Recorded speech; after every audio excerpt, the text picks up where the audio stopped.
Greetings everybody, my name is Tommy the Keyblade Master and welcome to my channel. I'm sorry I didn't get one of these videos out last week. I was feeling in the doldrums last week and just didn't really feel like video editing. And there wasn't anything on sale that I was super excited for anyways. So I'm back and talking about what's on the Wii U Virtual Console and some other classic games that are out this week that I feel like I need to talk about. And let's get started.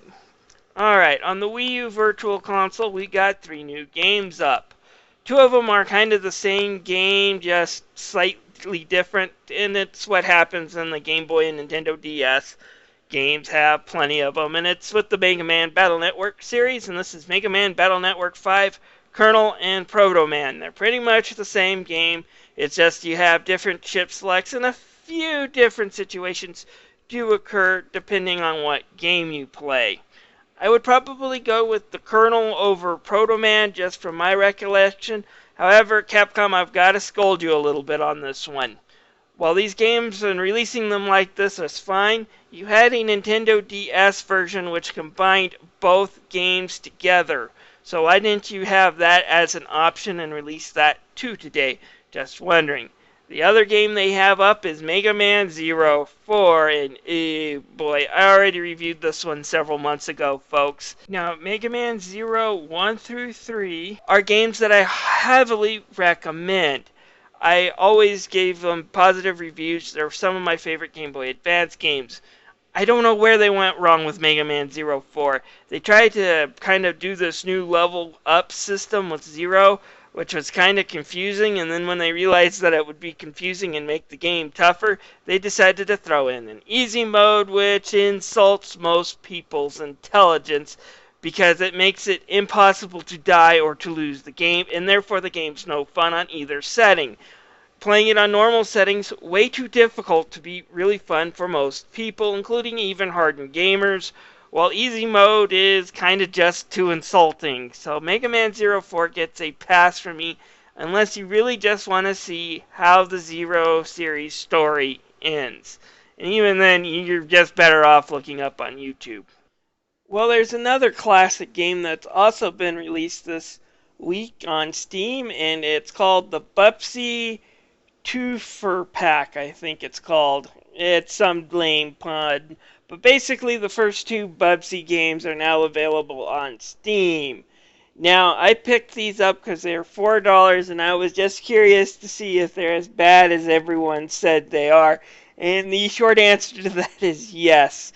Now, to do a quick little review on this one, because I don't know if I have the patience to actually sit through and play through these games. And for those people who have actually put up Let's Plays and somewhat comical Let's Plays based on this game, you have more patience than I am. Sorry I'm giggling, but God, this game's a mess. Okay, let's start off with the hit detection is just flat out broken, and you die at everything. Sometimes you don't know something's an enemy. You could think it's like a checkpoint or a power-up, and you end up dying. And just the hitboxes are all over the place. And get this, Bubsy is a bobcat. That means he has 9 lives, and they take that literally. However, the true meaning means that a cat can jump from a high distance and come off okay. However, in Bubsy, a 2D platformer, you can actually die if you fall too far. And by too far, I don't mean much at all. This game's just frustrating. It's terrible. I only recommend it to hardcore seasonal gamers who just want to see how big a mistake the Bubsy series was. And I think the people who brought these games back kind of knew they were busted, but also knew people were curious about kind of this off-brand series that was just a huge mistake in the 90s. And they wanted to bring it back and give new gamers just a chance to play these awful games. I kind of salute them for it, but if you're looking for a fun game, don't get these. If you're kind of looking at a game to laugh at for being a mistake or just something to frustrate you, you might consider getting it. It's not an expensive game to get. But that said, Sonic Generations has a good sale this week on Steam, and I recommend buying that game a whole lot more than ever purchasing Bubsy.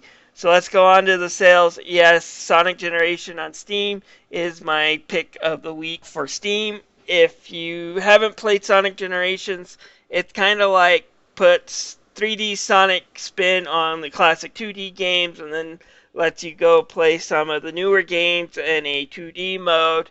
It's kind of this really neat mix of old school and new school Sonic games, and it's the best Sonic of, well, the Xbox 360 and PS3 generations, which isn't saying much if you considered how the quality in Sonic games have really dropped off.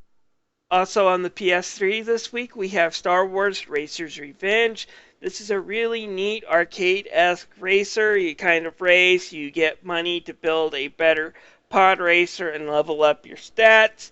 There's some frustrating moments where I didn't really enjoy this game. Some of the courses aren't that great, but some of them can be really fun, and it's definitely worth $5 to pick up. We also have Mega Man 9 and 10 on sale dirt cheap on the Xbox 360. These games aren't as good as Mega Man 1 through 6, which are available on the Xbox One, but they're still pretty fun games, and for the price that Microsoft is offering them for the sale, I'd say if you're into 2D platforming action games, definitely give these games a shot. Anyways, my name is Tommy the Keyblade Master. I'm thanking you for watching. If you have any comments, feel free to leave them down below.